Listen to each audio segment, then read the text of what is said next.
Hello and welcome everybody to our UC San Diego Triton Day Talks. We are excited to share about Eleanor Roosevelt College, and we have a panel of students here today to talk about some of the most frequently asked questions that we get on Triton Day.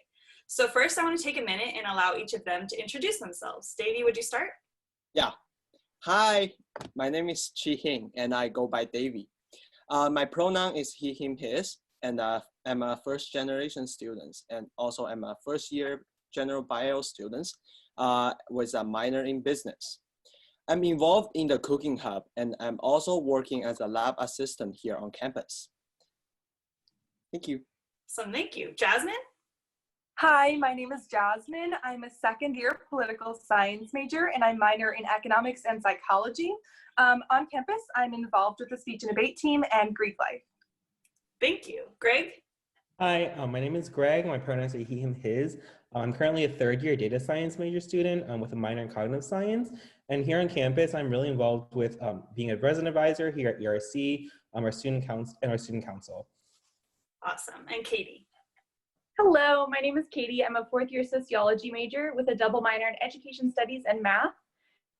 I'm also very involved in student leadership with Ellie's Garden right here at ERC and the sustainability department and the Inter-Sustainability Council. Great, so now we're gonna get started with some of our frequently asked questions. And first we're gonna start with the college system. So Katie, what is the college system at UC San Diego?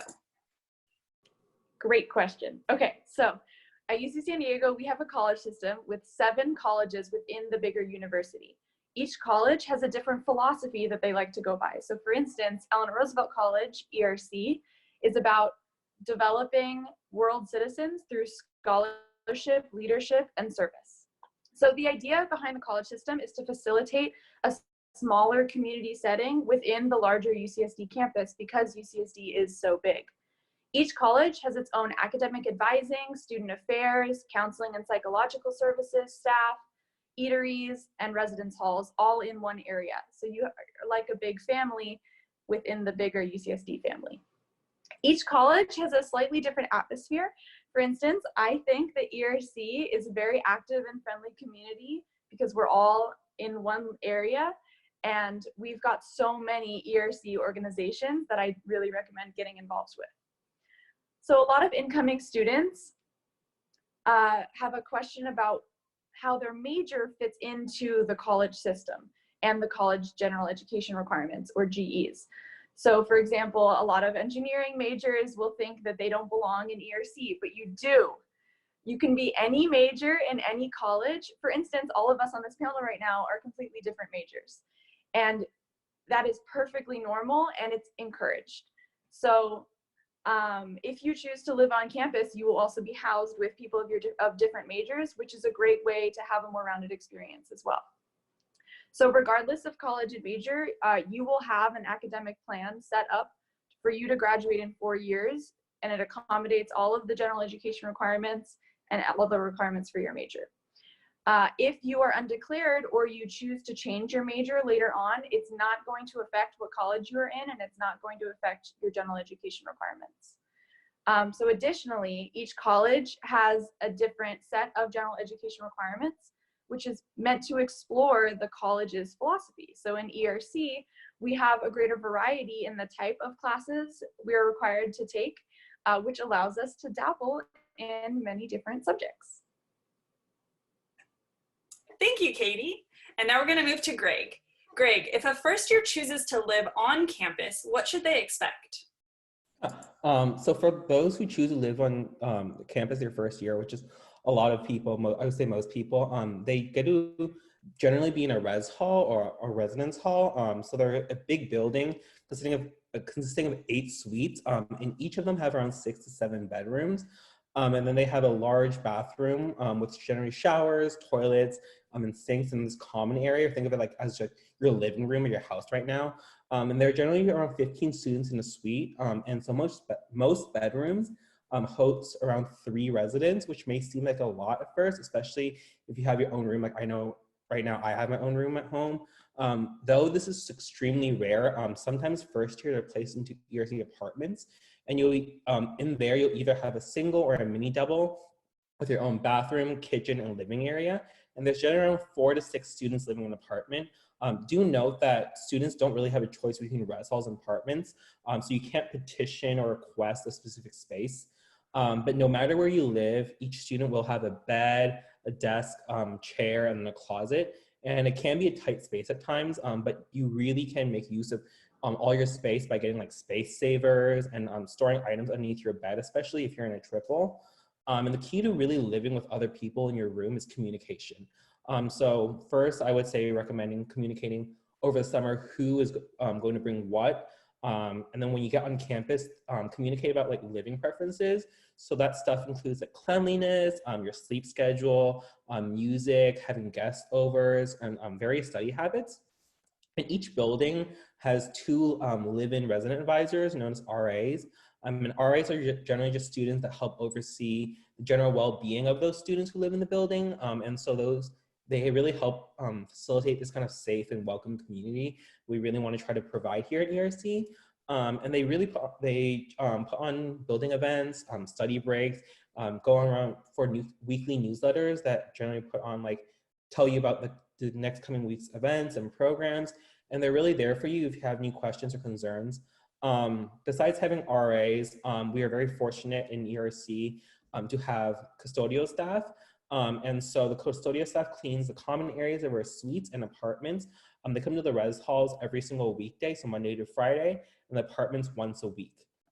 And if you do want to share a room with another incoming student who's also an ERC student, so let's say your friend is an ERC student and you are an ERC student, you can make the requests online during the summer. And in order to do that, to be placed together, you both need to request each other. So you can't just have one person requesting you and then the other person not. And finally, there are also no curfews on campus. And so you don't need to go check in or check out with anybody. But just make sure, we recommend, especially for safety, to communicate with your roommates whenever you leave and whenever they expect you to come back, just for kind of extra safety precautions. For parents who are a little bit worried, there are full-time staff known as residential security officers that patrol all residential areas every night. And so they're required to go around and check out ERC all the time. Awesome. Thank you so much, Greg. All right, so now we're gonna move on to Davy. Davy, what is a normal day on campus like? How do students do everyday things like laundry, get food, and study? Okay, so for me, my day really depends on my schedules. So normally I wake up at around 9 a.m. and then because I run every day, so I try to fit my run after I get my breakfast from either the dining hall or the market. Then I will check my schedule to see what I have to do that days. I will either do my homeworks or preview for the lecture later that day. Then around noon, I will go to the dining hall with my friend. We grab some lunch and then we would either walk or ride our skateboard to the lectures. My lectures start normally around 1 p.m. and end around 5 p.m. Then normally after lecture, I will go to work at the microbiology lab that I work in, and it depends on what things I have to do. I normally work for a couple hours. Then I go to the dining hall, grab some dinner, back to my dorms. Then I will check my to-do list to see what else I have to do. Then I will either go do my homeworks or just hang out with friends. And so for the chores, I do my laundry normally about once a week. And there are laundries basically available in every apartment buildings, and some are near the apartment buildings. There's a lot of laundry machine available, and I have never happened to wait for one before. Also, for groceries, I never really go out off campus to get groceries because I can get everything from the campus market. They have stuff from fresh fruit to pantry staples such as like flour or sugars. And for food, also there are 13 dining halls on campus. Unlike many other universities that has like a buffet systems, we have the dining dollar programs. So you pay what you ordered. And you can also use the Grubhub app to pre-orders if you're in a rush or you just don't want to wait. So you can just grab the food and go. If you don't have a dining plan, as most of commuters do, you can pay with cash or just credit cards. The food here in the dining hall is actually pretty good. My favorite is the DIY salad bar at Cafe Ventanas, which is in ERCs. You can basically mix and match every different ingredient that you like to fit your taste. Some other good places that I like include the Ocean View Terrace, where you can DIY your own pizza. They have great views and a great acai bowl. And at ERC, we also have culturally themed food. So the World Fair sections changes their menu every day, and they also offers brunch on the weekend. And my favorite is the fried chicken and waffle. Also, if you want to get something fresh, you can go to the goodies market. They have burritos and salad bowl. It's just much like Chipotle, but without the fuss of going off campus.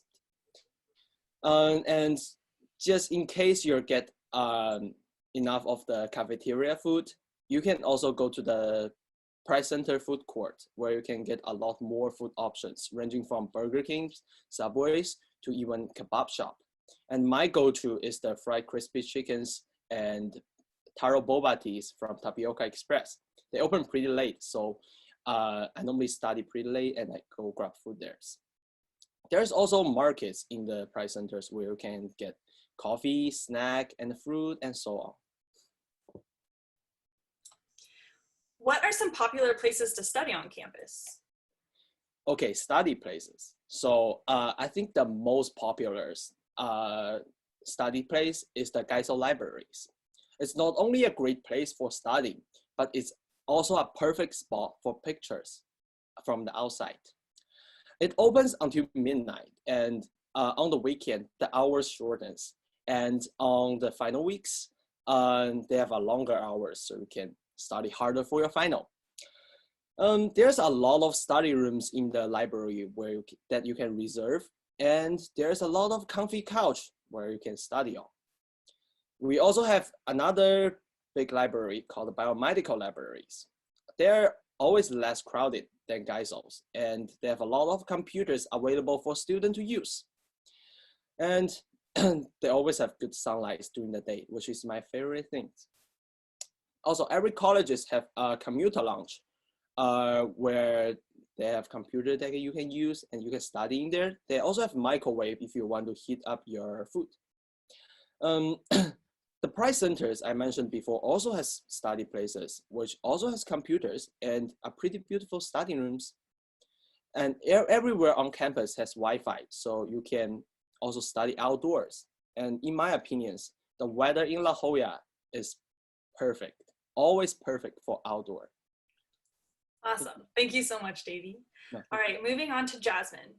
What ways can incoming students get involved, make friends, and create a social life for themselves? So UCSD is known for being really rigorous academically, which is, I mean, amazing in the sense that you get a world-class education out of it. But of course, there are some challenges in you need to actually go put yourself out there in order to really have the best social experience in addition to that academic experience. So the first way that I recommend doing that is, of course, getting involved in your college, because those are the people that you're living with. They're the people that are in your own community. And of course, there are going to be so many opportunities to get to know them. So when I was coming in as a freshman, what really stood out to me after orientation, where I got to know a few people and the campus resources, was something called Welcome Week, which is week 0. So we have an entire week before classes start where all you do is go to activities. So for example, we have an event that's called Meet the Beach, where they actually provide you shuttle service and even hand out free towels, and you go and you meet these totally random people from this college, and you actually make your sometimes closest friends that way.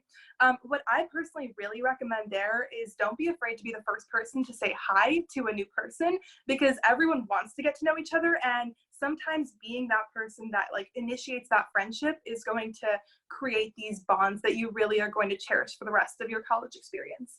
So in addition to the college itself and those programs that the university sets up, the way that I personally found my own social group was through getting involved in campus orgs or campus organizations. And for example, for me, that was the speech and debate team. So coming in, I definitely knew a lot of people in my college, but I found my primary friend group to be on that team. We went to salsa dance lessons together. We had brunches together. We went to different apartments together and just hung out. And I think that was where a lot of my personal experience came from. And I believe that just in general, we really have the opportunity on campus with so many social orgs to get involved there. So beyond that, we also have Greek life on campus. So I mentioned at the beginning that I'm a part of it. That's something I joined in my second year at UCSD. And what I saw is that it's like a really tight-knit community that I hadn't really been exposed to in my first year. But I think overall, that definitely allowed me to get involved in like philanthropic events and sports that you can participate in weekly.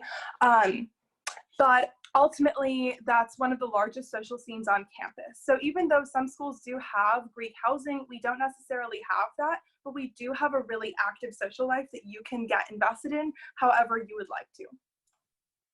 Thank you, Jasmine. Katie, can you tell us about the quarter system, classes, and the making of the modern world sequence? Absolutely. So first of all, we are on the quarter system at UCSD, which is actually 3 quarters during the academic school year, and the 4th quarter is over the summer, which some students choose to take and some don't, and it's perfectly optional. Each quarter consists of 11 weeks with 10 weeks of classes and a finals week at the end. And I really like that quarter system as opposed to the 15-week semester system because it allows me to take more classes with more variety, and it's moving so fast that you never really get bored and nothing ever stalls. So I like that a lot. Plus, if you end up getting a class or a professor you're not particularly fond of, it's over in 10 weeks and you move on to the next one. In reality, much of the quarter system is not about cramming more information into less time, because often with a math or a science program that's always a year long, it's just split into thirds instead of in half. So it'd still be the same amount of time with the same amount of content. Most students will take about 3 to 4 classes a quarter, which is about 12 to 16 units. And you start with your first year with mainly general education requirements and some introductory major courses, and then you're going to progress along the way as you go. So not everyone becomes an aerospace engineer overnight. That's okay. You're going to start with your GEs and you're going to keep going. So you get to pick your schedule before your quarter begins, but keep in mind that it looks like you're going to have a lot of empty space, but that's the time you're going to have to allocate to studying. So if you look at your schedule and it looks like you have a lot less class time than in high school, it's up to you to allocate that time for studying that you need and all of your social life too. As a 4th year, I can say there's definitely always time to socialize and get involved in clubs and organizations on campus, but make sure you're studying and not just simply going to lectures. Okay, now to MMW, the Making of the Modern World series.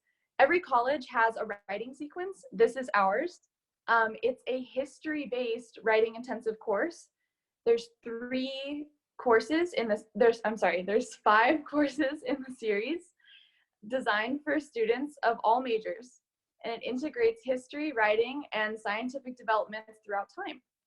Most of the courses end with a historical research paper on a topic of your choice, which I really like because it's so broad. You can choose to write about whatever you're interested in. I've had friends who wrote about how coffee led to a war in Europe. I've had friends who wrote about a specific technological advancement they were fascinated about, or about racism in the 15th century. It could be anything, which I really think is special.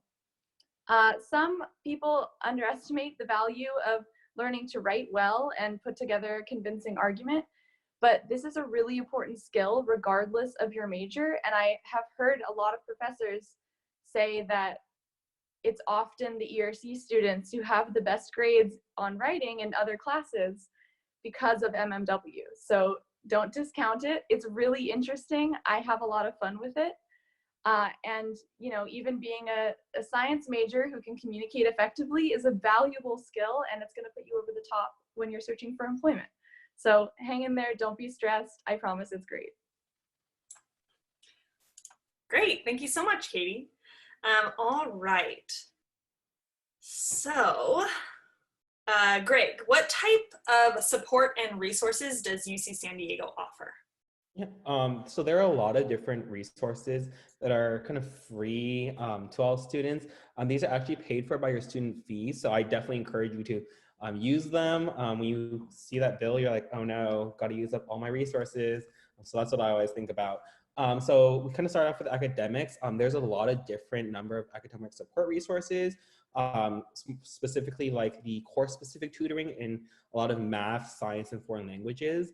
There are also writing assistants, and you can also always meet with a professor or a teaching assistant or a TA during their office hours to discuss any course material. We also have a career center, and they always can help you with your resume and cover letter writing. They can help you find internships and a lot of research opportunities both on and off campus.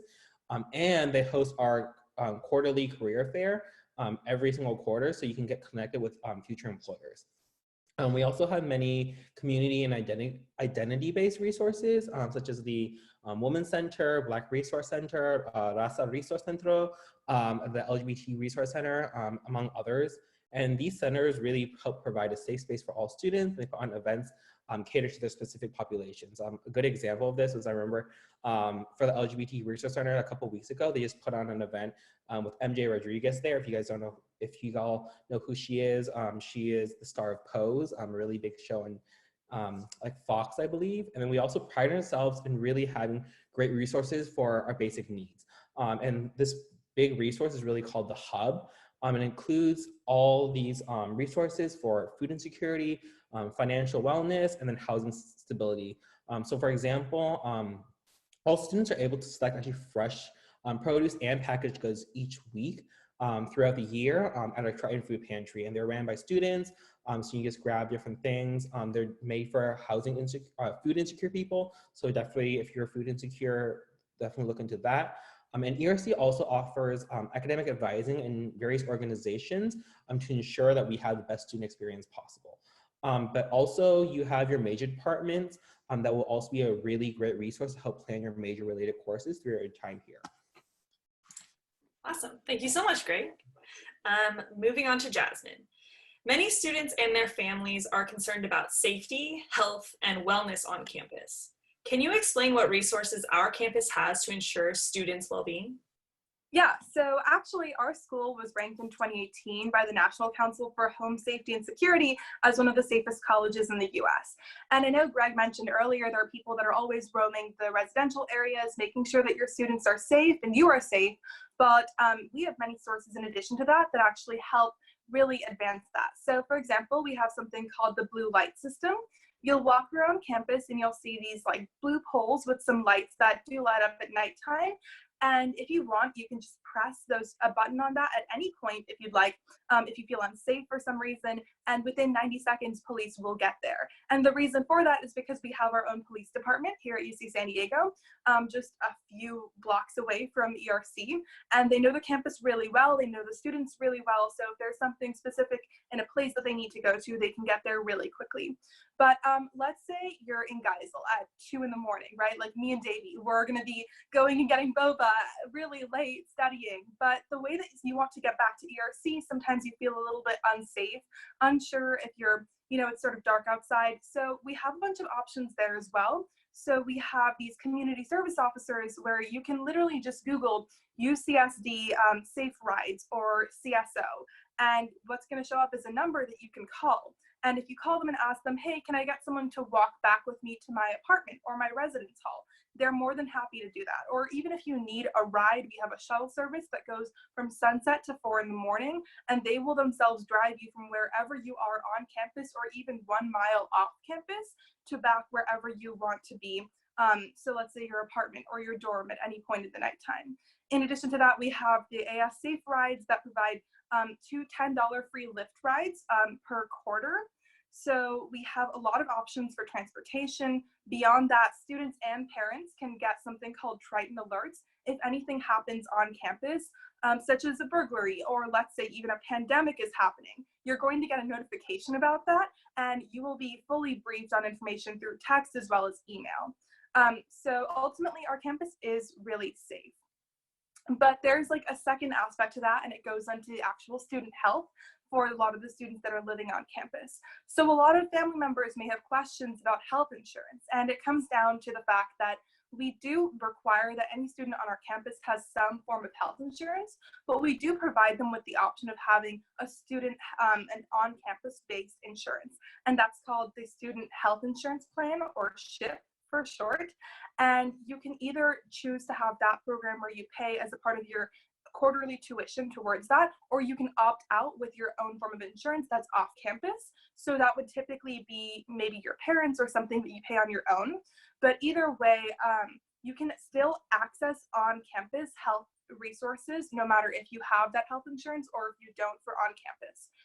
In addition to that, we have a 24-hour nurses hotline where, regardless of insurance, you will get someone to talk to you in a moment if you need it. In addition to that, we have mental health sources, which is something that our school really prioritizes. A few weeks ago, I was walking down Library Walk, and I saw a bunch of my friends that are Associated Students or the student body, and they were petitioning to get us even more funding for the different counseling and psychological services on campus. They want to ensure that students can get help within 24 hours booking an appointment. And we really see that as important. We have different resources such as a 24-hour crisis call line. We have self-help resources. You can book appointments with someone, and each college has its own resource center for specifically mental health and what we call CAPS, or the Counseling and Psychological Services. We have the zone where you can, like, once a quarter, they're going to bring out dogs and you can pet them, and it's sort of like a therapy fluffy routine. You can do yoga, there are quiet spaces. Or if you really prefer to work out, we have a lot of options through our gyms. REMAC, our biggest gym, is actually right next to ERC, which is very convenient for our students. They're always very excited to go there. We have different rec resources. You can take a surfing lesson. You could do the indoor or outdoor pools on campus, or even the rock climbing wall, or any type of sport that you want to do, from club sports to competitive Division 1 level sports. Thank you so much, Jasmine. All right, and now back to Davy. Can you tell us about transportation options, such as getting around campus, getting off campus, and parking on campus? Okay, so I'm gonna start with the transportation for getting around campus. So here on campus, we have free shuttles that basically go across every part of the UCSD. I normally take the buses from Village, from ERC, to the prize centers. The shuttle normally came about every 15 minutes, and you can actually check the status on your computers or on the UCSD mobile phone app. Also, there's a couple other options other than the shuttles. There's a lot of electric scooters and bike that you can rent, such as Bird or Spain. You just download an app and you can access this scooter easily. You can also bring your own bike or a skateboard. But there are certain parts of the campus that you can ride them, so be mindful about the sign. For me, I have electric scooters, and I think that's the best purchase I've ever made. It saved me a lot of times to get around campus. But just remember, when you ride these electric scooters or skateboards, remember to wear a helmet. Safety always goes first, and we have a really hilly campus. Okay, now going off campus. There's a couple options to going off campus. So first of all, you can take the MTS buses, and all enrolled students can take them for free. It's included in the tuitions. There is, on the weekend, there's also a UCSD shuttle that can take students to different grocery stores, such as Ralph, Whole Foods, Trader Joe, or if you want to get something that's more exotic, international, they take you to the Korean market, H Mart, Xi'an, or the Chinese market, 99 Ranch. Also, if you want to go further away from campus, let's say go to Los Angeles areas, you can take the coastal trains. they stop basically at every city along the coast from La Jolla to L8. And as a student, you also get a discount, and the schedule is pretty convenient. So for students living in the surrounding area, so for the commuters, the MTS bus serves UCSD regularly. And I know a lot of my friends living around campus, even in the national city, which is like pretty far from the campus, they take the buses, and they think it's pretty convenient. There is also another option if you need a car. There's a service called Zipcard where you can rent a car by hours to do whatever you need to do. So lastly, let's talk about parkings. So for the first year students, they're not allowed to buy a parking permit, but there is some exception for first year students who live pretty far from the school, but you have to apply for it. And each student is allowed it for 10 free weekend parking passes per quarters. And if your parents, families, or friend decided to come to visit you, they can buy a visitor parking permit near the parking stations. Or they can just use one of yours free weekend passes so that they can visit you anytime they want, and they're always welcome. Thank you. Awesome. Thank you all for your help today in answering our frequently asked questions. And we hope to see all of you potential students in the fall. Bye.